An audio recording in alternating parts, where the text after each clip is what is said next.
En exclusivité pour Le Parisien aujourd'hui en France, Nathalie Loiseau, qui mène la liste de la majorité aux européennes du 26 mai, dévoile ses mesures phares sur le volet social, parent pauvre de l'UE.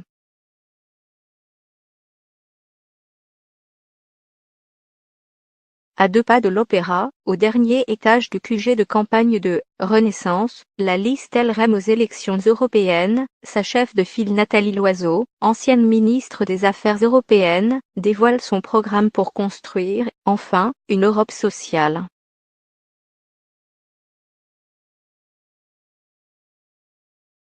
L'Europe sociale, les citoyens n'y croient pas.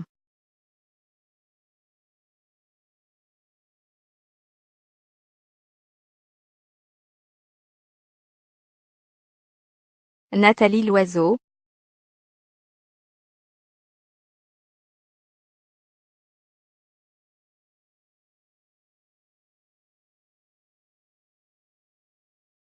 Il y a une attente de lutte contre le dumping social.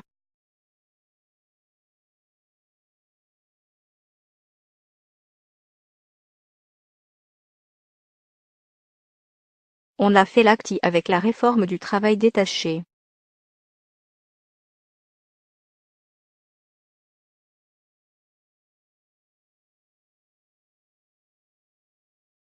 Le gouvernement français a réussi à convaincre les parlementaires européens de mettre en œuvre le principe à travail égal, salaire vraiment égal.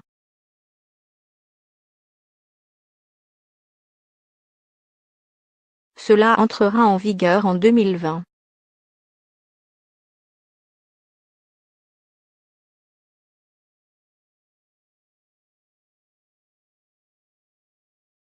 Et cette semaine, le Parlement européen a validé les mesures que nous avons prises pour protéger le secteur des transporteurs routiers.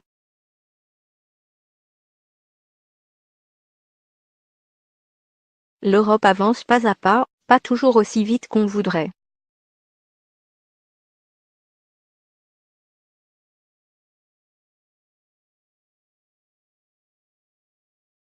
Que proposez-vous pour aller plus loin?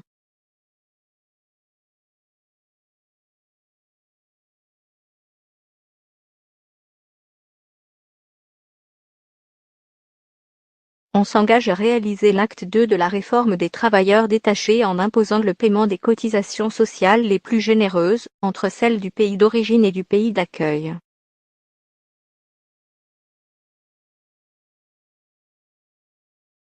La prochaine étape, c'est à travail égal, coût égal pour l'employeur, afin d'en finir avec le dumping social.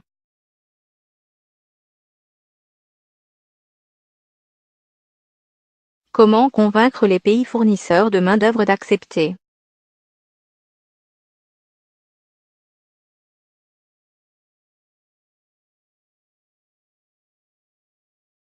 Nous proposons que, dans le cas, par exemple, d'un travailleur bulgare en France, l'employeur paie le niveau de cotisation français.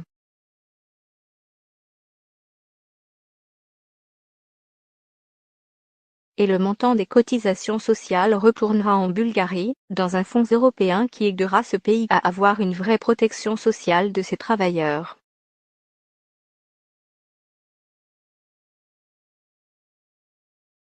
Pourquoi le gouvernement bulgare dirait non à notre réforme?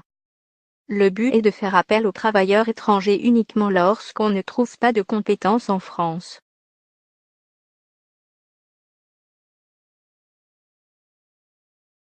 Emmanuel Macron souhaite un SMIC européen, c'est aussi votre proposition.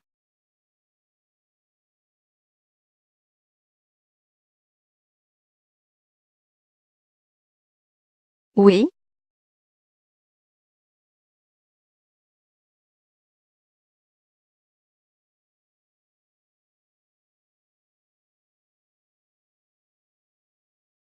je veux que l'Europe rime avec le mot social.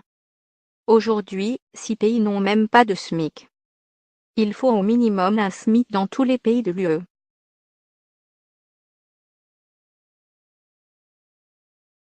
Et, partout, un SMIC qui permette un revenu décent.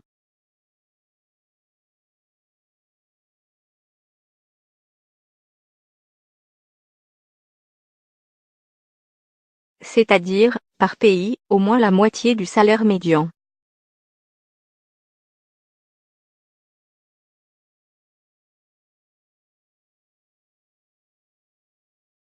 Comment allez-vous l'imposer?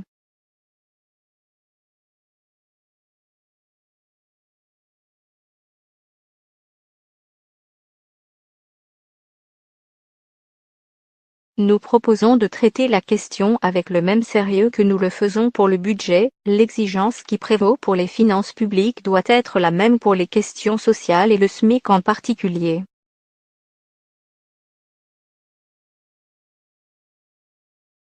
Chaque année, un Conseil des ministres du Travail européen devrait être consacré au SMIC.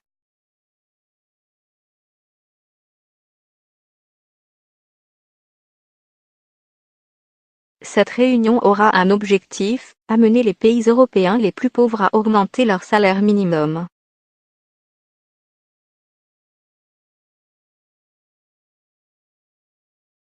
Cela ne fera pas du SMIC bulgare un SMIC français du jour au lendemain, mais il y aura une dynamique.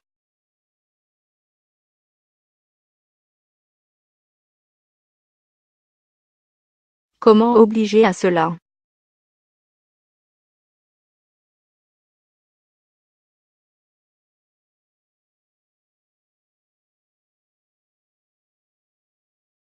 Les fonds européens que reçoivent les pays européens les plus pauvres visent à réduire les écarts de pauvreté entre les 28.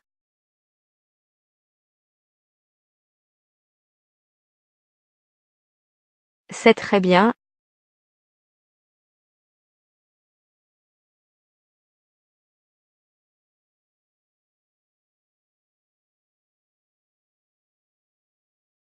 Mais comment expliquer aux contribuables français que la France est le deuxième plus gros contributeur au budget de l'UE et qu'on n'exige aucune contrepartie en matière sociale?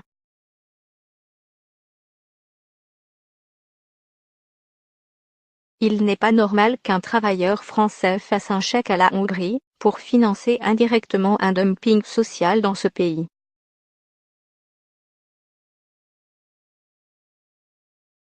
Exemple, la nouvelle loi sur le travail en Hongrie permet aux employeurs d'exiger jusqu'à 400 heures supplémentaires par an, payables 3 ans plus tard.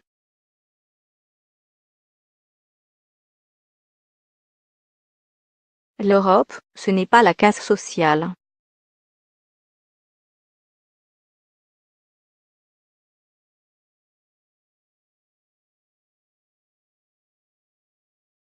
Et donc,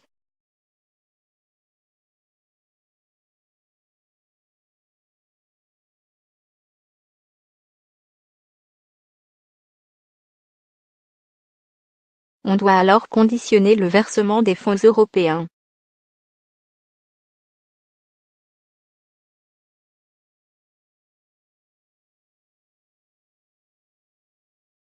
Il faut une règle claire, quand on fait un tel dumping, on ne peut pas demander de l'aide de l'Europe.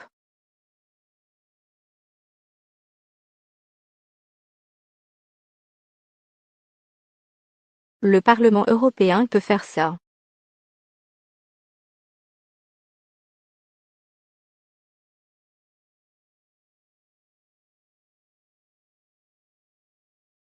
Oui, car c'est lui qui vote les dépenses européennes.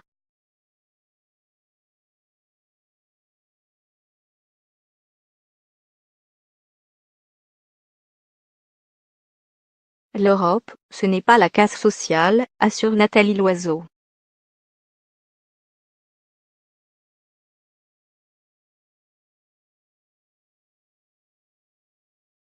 LP Olivier Lejeune.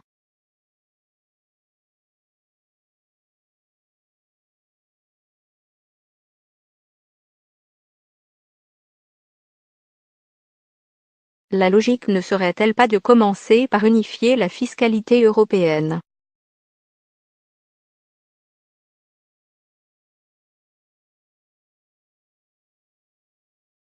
Bien sûr.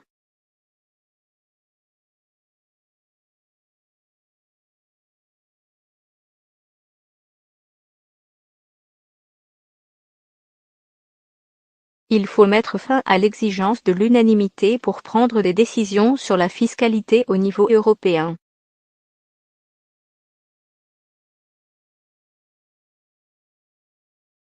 Ce qu'on propose, c'est de passer à la majorité qualifiée.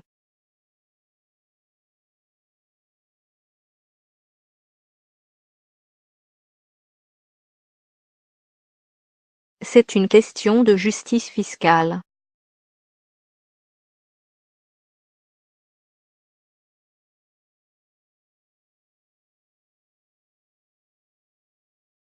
Sur la taxe sur les géants du numérique, les GAFA, 24 pays sont d'accord.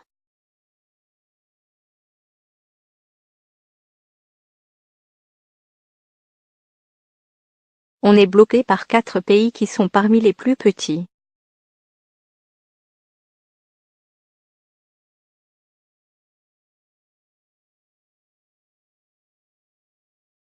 L'unanimité en matière fiscale est inscrite dans les traités.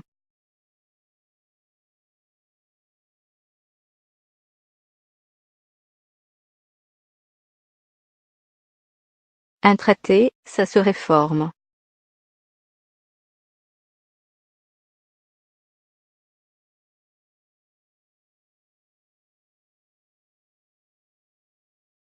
Pour autant, on ne veut pas sortir des traités, parce que dire ça, comme le font Mélenchon ou Marine Le Pen, cela revient à sortir de l'Union européenne.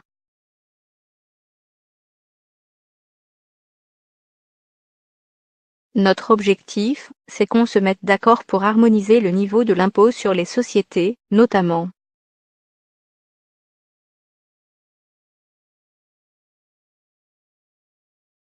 Les entreprises en ont besoin, pour éviter la concurrence déloyale.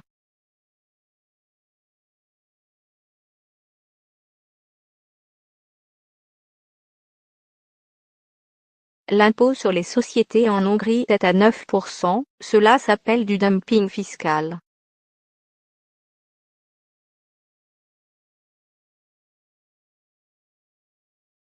Vous portez des mesures sociales.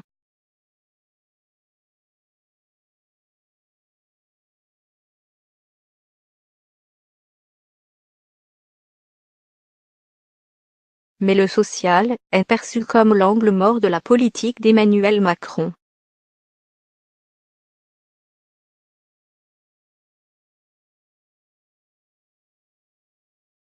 Ce n'est pas un problème.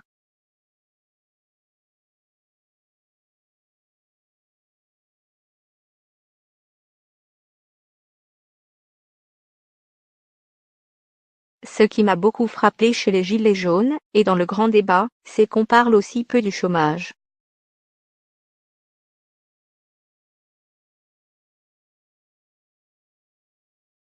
Depuis le début du quinquennat, notre priorité c'est la lutte contre le chômage.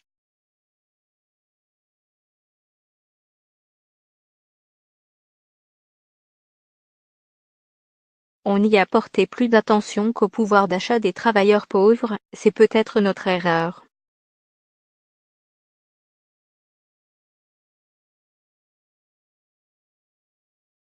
Mais ce qui pèse le plus sur le tissu social français, c'est le chômage de masse.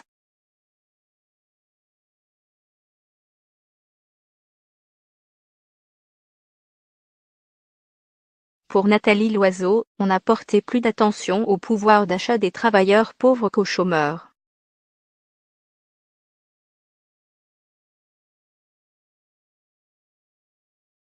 LP Olivier Lejeune.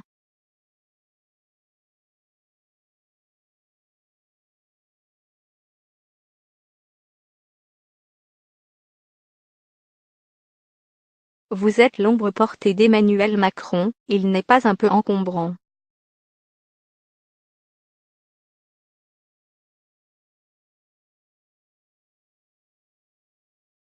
Je suis fier de mener la liste de la majorité.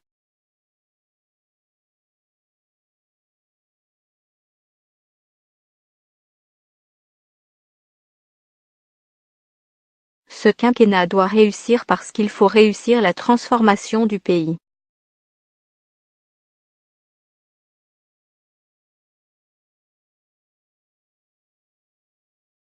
Je veux qu'on soit les gagnants de l'Europe.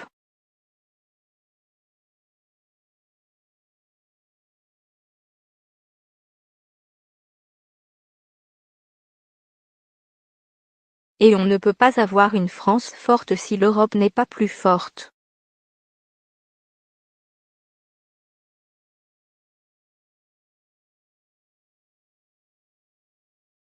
Voyez-vous beaucoup Macron pendant cette campagne?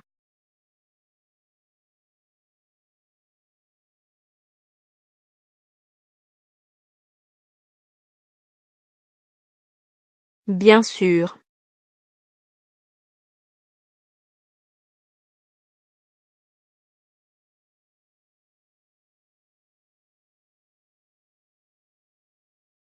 Il me dit « merde » souvent, mais un « merde » affectueux, celui auquel on ne répond pas.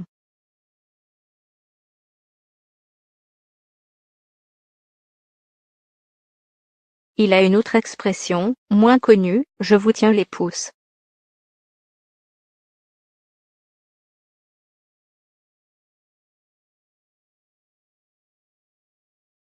J'ai trouvé ça mignon.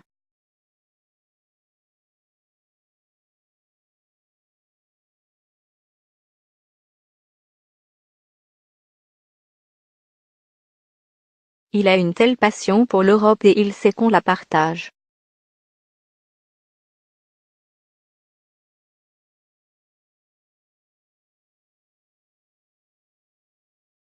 Vous vous interrogez sur votre capacité à conduire cette liste.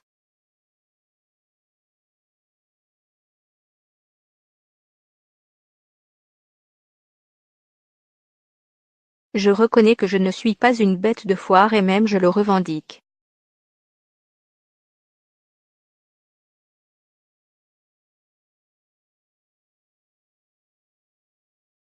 Effectivement, je ne ressemble pas à Marine Le Pen, je n'ai pas envie de lui ressembler.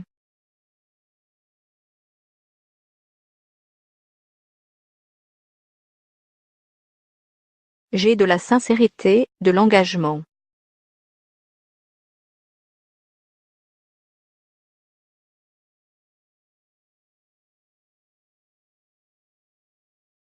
Une connaissance de l'Europe et je n'en ai pas honte.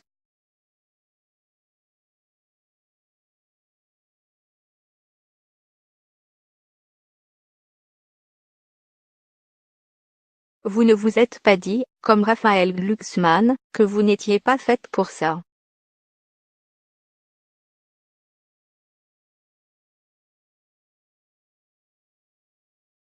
C'est dommage de vouloir rassembler toute la gauche et de dire ça.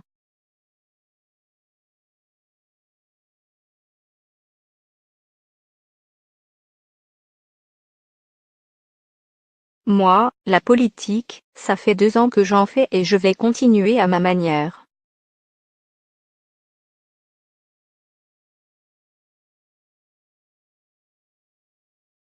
Je suis comme je suis.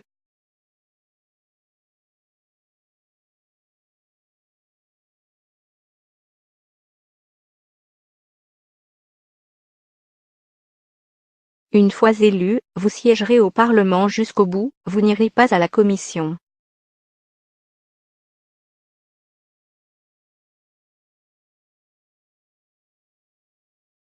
Mon rêve serait d'avoir un président de la Commission français.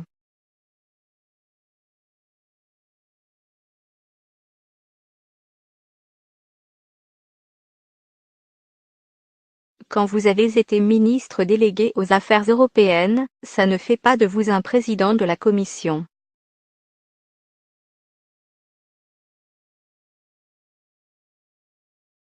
Je ne postule pas.